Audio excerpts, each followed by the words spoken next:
Welcome to IN60, where my guest is Matt Christ, Global Portfolio Manager for Fixed Income at Active Investment Manager 91. Welcome, Matt. Great to be here, James. Thanks for having me. Pleasure to have you here. I'm going to ask you a series of short, sharp questions, where after short, sharp answers, you can pass at any time.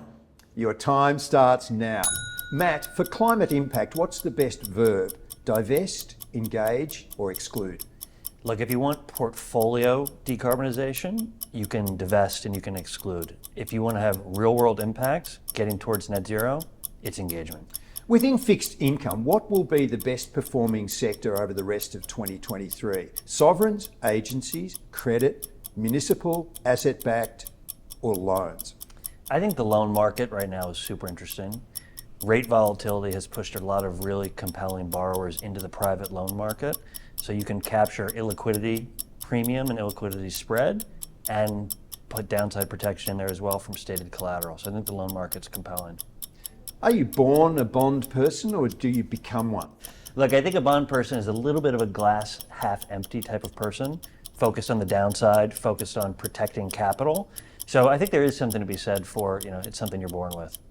But could a bond person become an equities person if their circumstances change? Yeah, I'm speaking my own book here, but I think the skill set of a bond person can easily translate into equity analysis.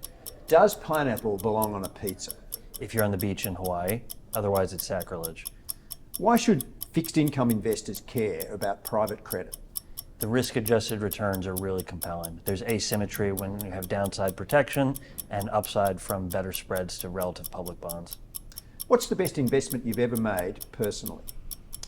A while ago, I committed to being an emerging markets investor, and it has brought me to super interesting places, and I've made great relationships, so that investment has paid off. And the worst?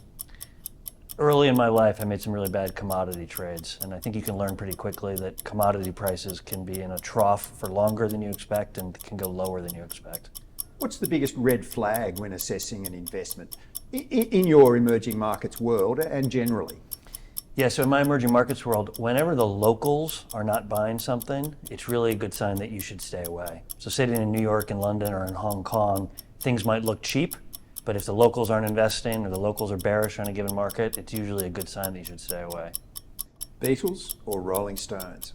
Stones, but I'm giving you a US answer, which is Bob Dylan. Matt Christ, thank you very much for going IN60.